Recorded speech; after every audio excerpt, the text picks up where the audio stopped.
दारिद्र्य पाचवीलाच पुजलेलं, आई अंगणवाडी मदतनीस, वडील हाताला मिळेल ते काम करणारे आणि घरात 3 मुलं, त्या मुलांची शिक्षणं, घराच्या कुटुंबाचा सगळा खर्च आणि यातून मुलांनी यशोशिखर गाठले. त्यामधला नागसेन पंचांगे हा मंत्रालयात सहाय्यक कक्ष अधिकारी गट ब म्हणून त्याची निवड झाली आहे. विशेष बाब अशी आहे, त्याने आत्तापर्यंत 6 परीक्षांचा त्याचा निकाल आला आहे. 6 नोकऱ्या त्याला मिळाल्या आहेत. एकूणच त्याच्या मित्रांना या संदर्भात काय वाटतं, त्याच्या गावात काय प्रतिक्रिया आहेत हे जाणून घेणार आहोत. त्याचे मित्र आपल्यासोबत आहेत नागसेनचे. नागसेन पंचांगे हे सहाय्यक कक्ष अधिकारी म्हणून त्यांची निवड झाली. काय वाटतं तुमच्या मित्राचा एवढं मोठं यशोशिखर गाठलंय, अनेक परीक्षा पास झालाय, तुम्हाला कसा आनंद होतो? नक्कीच खूप आनंद होतोय. कारण की नागसेन भाऊला मी अगदी लहानपणापासून बघतो.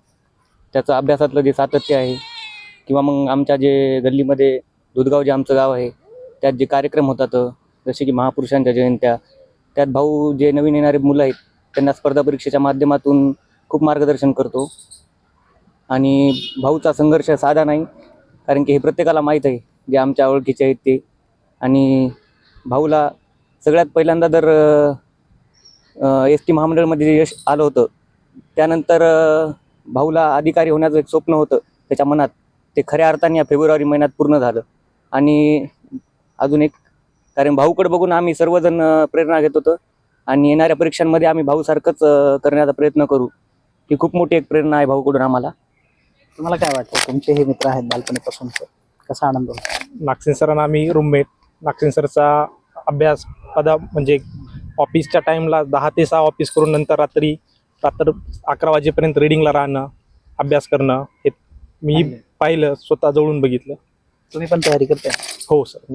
तुम्ही कसली तयारी करता? मी आपलं MPSC.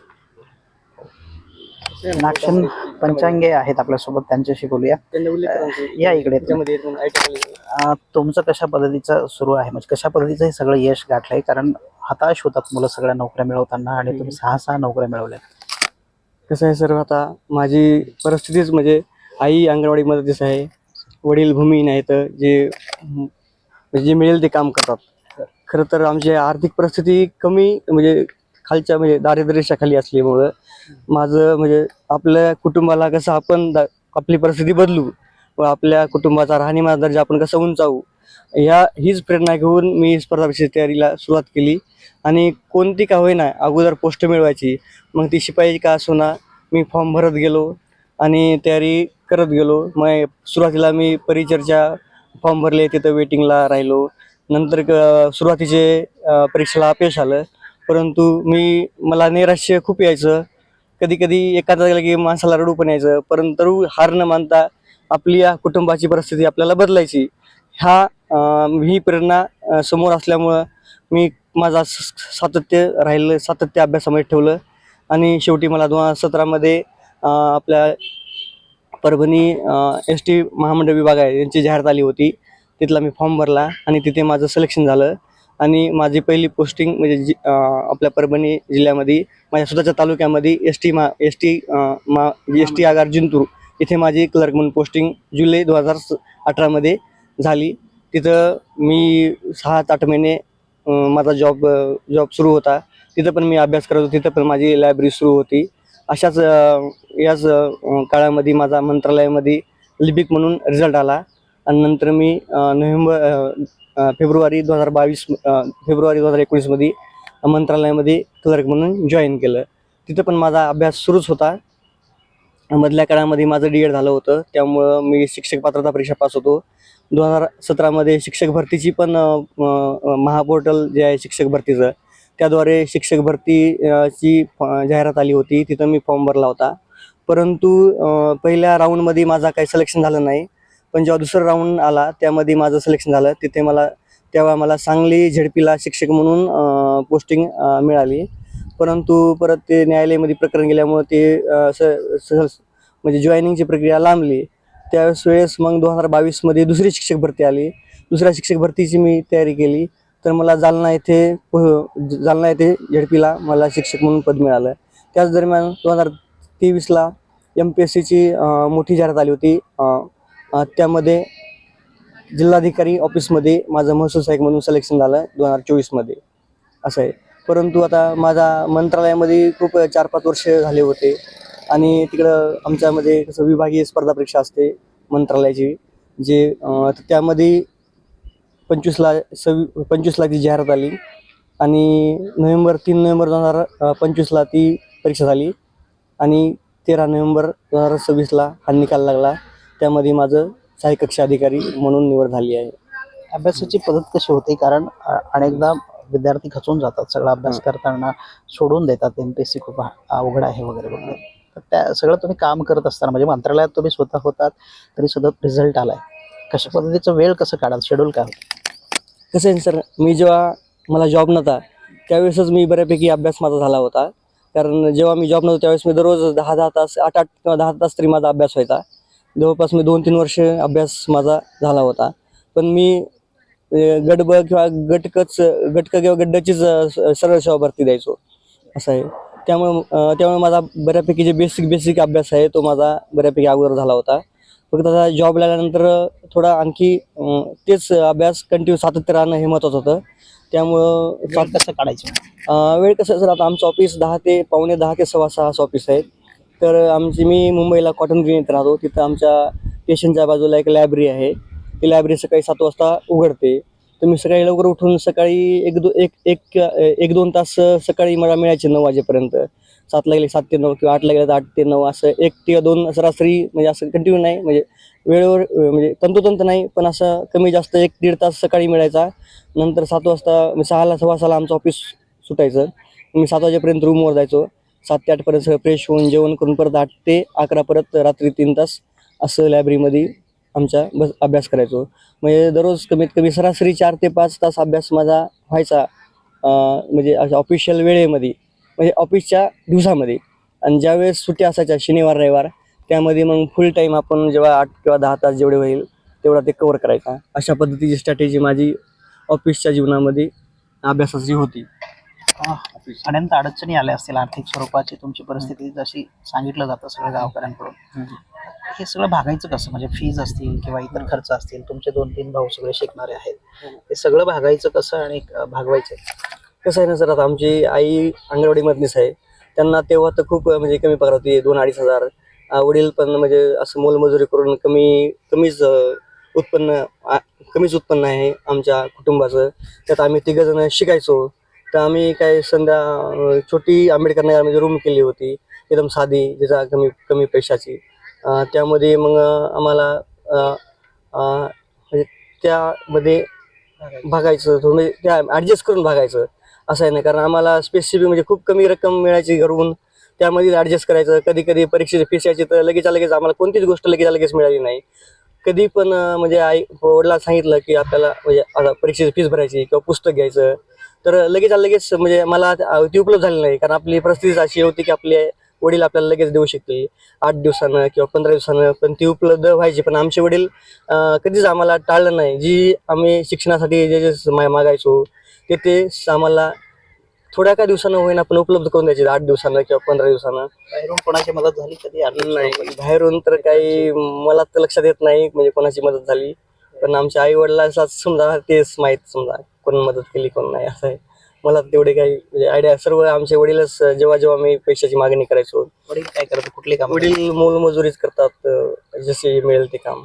असं कधी म्हणजे कधी बँकेचे मॅनेजर ओळखीचे येतं, तर त्यांनी जे काम सांगितलं ते कधी करतात, किंवा कधी जे मिळेल ते कसं काम करतात. आणि विशेष म्हणजे त्यावेळेस आहे ना, माझा मधवा भाऊ हा सुमित आहे, तो आपले समाज कल्याण सामाजिक व न्याय विभाग आहे याचा हॉस्टेलमध्ये, त्याला 12वीला चांगले मार्क होते 84%, त्यामुळे त्याचा हॉस्टेलला नंबर लागला होता. तर तो BAचे 3 वर्ष आणि MAचे 2 वर्ष असे 5 वर्ष तो हॉस्टेलला होता. तर तो कंटिन्यू त्याला जो भत्ता यायचा 600 रुपये, आपल्या 600 रुपये जो भत्ता यायचा, तो भत्ता मलाच द्यायचा. की आपले जे रूमचे भाडे असेल किंवा काय पुस्तक असो किंवा फॉर्म भरायचा असेल, तर त्याची पण एक मला मदत झाली त्यावेळेच्या माझ्या खडतर संघर्षाच्या काळामध्ये. की माझ्या लहान भावानं पण मला सपोर्ट केला की भाऊ तुझा जे पैसे लागतील ना ते माझे 600 रुपये भत्ता हे तुलाच घ्यायचं आहे. असं कंटिन्यू असा एक पण नाही महिना की तर मला हे केलं नाही, की प्रत्येक महिना त्यांना मला 600 रुपये आपला मला म्हणजे सपोर्ट केला की भावाला असं आहे. नोकरी लागल्यावर तुम्ही पण मदत केली असेल. हा मग नोकरी येतात त्याला उभं करणं माझी जबाबदारी होती. 2 भाऊ आहेत. 2 उभे आहेत त्याला सुद्धा पायावर उभं करणं ही माझी नैतिक जबाबदारी होती. त्यामुळे तो जोपर्यंत स्थिर होत नाही तोपर्यंत सर्व माझी जबाबदारी होती. त्याला नोकरी लागणं ही माझी स्वतःची जबाबदारी होती. माझं स्वतःचं मोठं काम होतं. विशेष म्हणजे त्यांनी पण चांगला अभ्यास केला आणि मी पण चांगला सपोर्ट म्हणजे आपला भाऊ असल्यामुळे आपली नैतिक जबाबदारीच आहे आपल्या भावाला समोर आणणं, आपल्यासारखंच त्याला बनवणं हे आपलं काम आहे. त्यामुळे नोकरी मिळवली. हा त्यांनी सुद्धा मग नोकरी मिळवली अभ्यास करून. तो आताच गेल्या महिन्यात जिल्हा कोर्टामध्ये लिपिक म्हणून जॉईन झाला आहे.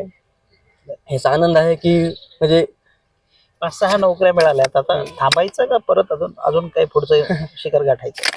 आता सध्या तरी अभ्यास थोडाफार आता वेळेच ऑफिसचा वेळ, कारण ऑफिसला पण कामाचा लोड असतो आणि ऑफिसला पण आपलं 100% परफॉर्मन्स चांगला द्यावा लागतं. चांगलं आपल्याच्यानं पण म्हणजे आपले कोणते पण काम पेंडिंग न राहिले पाहिजे असं आपली प्रत्येकाची हे असतं, कर्तव्यच आहे. त्यामुळे आता मुंबईच्या ठिकाणी राहून परत पुढे जरा अभ्यासाचं मॅनेज होणं आता जे भेटलं ऑफिस सुद्धा थाटावं लागेल ना आता, कुटुंब घर. हो ना. आता स्वतःचं म्हणजे आता जवळपास 30-31 वय आहे. त्यामुळे आता स्वतःचं पुढचे कार्यक्रम करणं जीवनातले ते महत्वाचे आहेत. हो ना. आता मला सांगा की जी काही मुलं हताश होतात सातत्यानं, बऱ्याचदा अभ्यास करताना मुलांनी सुसाईड केल्याची प्रकरणं समोर आली. आणि त्या सगळ्या नवतरुणांना जे अभ्यास करतात सातत्याने आणि त्यांना यश मिळत नाही, अशा मुलांना काय आव्हान कराल, मार्गदर्शन कराल? कसं आहे सर, स्पर्धा परीक्षा ही म्हणजे अनिश्चितीची स्पर्धा परीक्षा आहे. आपल्याला किती जरी आपला अभ्यास झाला तरी आपला रिझल्ट येईल असं काही सांगता येत नाही. त्यामुळे आपण निराश कधीच व्हायचं नाही. माझे पण सुरुवातीला रिझल्ट यायचे नाही, मी वेटिंगला राहायचो, थोडा एक मार्कांना द्यायचो, तेव्हा मला खूप निराश व्हायचं. खूप एकट्यामध्ये गेले खूप रडू यायचं की आपल्यासोबत असं का होतंय असं वाटायचं. परंतु हताश न होता आपण समोर गेलं पाहिजे. तुमच्या आयुष्यामध्ये असे काही क्षण आले होते? कधी वाटलं थांबा होतं? सर. कधी वाटलं होतं मला? नाही असा प्रसंग कधी वाटला होता वयात असं काही वेगळं करावं, आपण सातत्यानं अपयश येतं? नाही कसं सर, आता माझ्यासमोर माझं उद्देश होतं की आपल्या घराची परिस्थिती सुधारणं आहे. आपली घराची बिकट परिस्थिती आहे. आपल्या घराच्या बिकट परिस्थितीतून बाहेर आणणं हे आपलं म्हणजे माझी मुख्य प्रेरणा होती. त्यामुळे जोपर्यंत आपल्याला जॉब मिळत नाही, कोणता का होईना, शिपाई का, तोपर्यंत आपण थांबायचं नाही. आणि दुसरा माझ्याकडे पर्याय पण नाही. मला शेती आहे, नाही वडिलाचे काही दुसरे म्हणजे उत्पन्नाचे सोर्स आहेत. त्यामुळे माझ्याकडे एकच सोर्स होता की ते म्हणजे शिक्षण घेणं आणि शिक्षणातून समजा आपल्या स्पर्धा परीक्षेतून नोकरी मिळणं. सोर्सेसमुळं मुलांचं नुकसान होतं. शेती आहे, इतर काही आहे, म्हणून मुलं थोडंसं तिकडे दुर्लक्ष करतात, असं तुमचा अनुभव? नाही तसं काही नाही. प्रत्येकाची प्रायोरिटी आता वेगळी असते. तर माझ्याबद्दल म्हणजे माझी परिस्थिती माझी मुख्य प्रेरणा होती की आपली परिस्थिती आपल्याला बदलायची आहे. त्यामुळं मला म्हणजे नोकरी मिळवणं हा कसा पण माझा शेवटचाच पर्याय होता. पहिला पर्याय आणि शेवटचा पर्याय नोकरी हाच माझा पर्याय होता.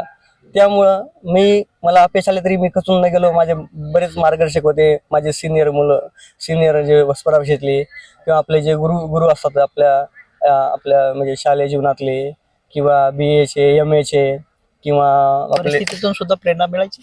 हा, परिस्थितीतून प्रेरणा मिळते. परिस्थितीच आपली मुख्य प्रेरणा आहे सर. कारण कसं आपली परिस्थिती म्हणजे ही आंतरप्रेरणा आहे एक, की परिस्थिती आपल्या कुटुंबाची परिस्थिती बदलली पाहिजे. यासाठी आपण मोठा मुलगा आहे तर आपल्यावर जबाबदारी आहे. तर आपणच आपल्या कुटुंबाची परिस्थिती बदलू शकतो. आणि त्यातून एकच पर्याय म्हणजे आपण स्पर्धा परीक्षेद्वारेच आपण एखादी नोकरी मिळून, छोटी मोठी नोकरी मिळून आपल्या परिस्थितीला सध्या हातभार लावू शकतो. हीच मोठी प्रेरणा होती. आणि त्यामुळं माझ्याच्यानं एवढ्या पोस्ट निघत गेल्या अभ्यासाद्वारे एवढ्या पोस्ट निघत गेल्या. नागसेनचा भाऊ आहे सुमित लहान, तो सुद्धा न्यायालयामध्ये नुकताच जॉईन झालाय. कुठल्या पोस्टवर तुम्ही जॉईन झाला? सर मी कनिष्ठ लिपिक या पदावर आहे. आपल्या जिल्हा व सत्र न्यायालय परभणी. इथं सध्या मी गेल्या महिन्यामध्येच रुजू झालेलो आहे. काय वाटतं, तुमच्या भावानं एवढं मोठं यश गाठलंय, अधिकारी झालाय, तुमचे काय स्वप्न आहेत पुढे? चालू आहे सर, माझा बी सध्या अभ्यास वगैरे चालू आहे. याच्यासारखंच अभ्यास करून MPSC थ्रू एक क्लास 2ची किंवा क्लास 1ची पदवी मिळवण्याचं माझं हे स्वप्न आहे. त्यासाठी माझा चालू आहे अभ्यास वगैरे. भावाकडून मार्गदर्शन मिळतं, सातत्यानं हो, मदत होते. अगदी लहानपणापासूनच मोठ्या भावानं मला मार्गदर्शन केलेलं आहे. म्हणजे कुठले पुस्तक वाचायचे, कसा अभ्यास करायचा, आता नैराश्याचा विषय आला होता. नैराश्यामध्ये आपल्याला कसं स्वतः सावरायचं ह्या गोष्टीबद्दल त्यानं वेळोवेळ प्रत्येक वेळेस मला मार्गदर्शन केलेलं आहे. खऱ्या अर्थानं त्याच्या मार्गदर्शनाची माझी पोचपावती आहे की मी कनिष्ठ लिपिके पद काढू शकलो खऱ्या अर्थानं. हे सुमितच नाही तर अजून तिसरा जो भाऊ आहे लहान, तो इथे नाही आहे, तो सुद्धा मोठ्या प्रमाणात अभ्यास करतोय, MPSCची तयारी करतोय आणि खऱ्या अर्थाने या 3 भावांनी मिळून जे आहे ते कुटुंबाचं नाव काढलंय. नागसेन स्वतः अधिकारी झालाय, सुमित सुद्धा अधिकारी होण्याचं स्वप्न पाहतोय आणि तिसरा भाऊ सुद्धा त्याच मार्गावर पथक्रमण करताना पाहायला मिळतंय.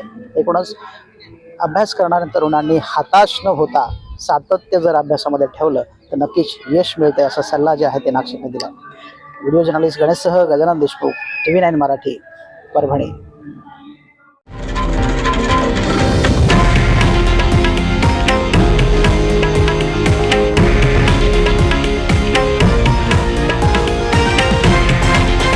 हे आहे देशातील नंबर 1 न्यूज नेटवर्क आणि आपण पाहत आहात TV9 मराठी, एकमेव.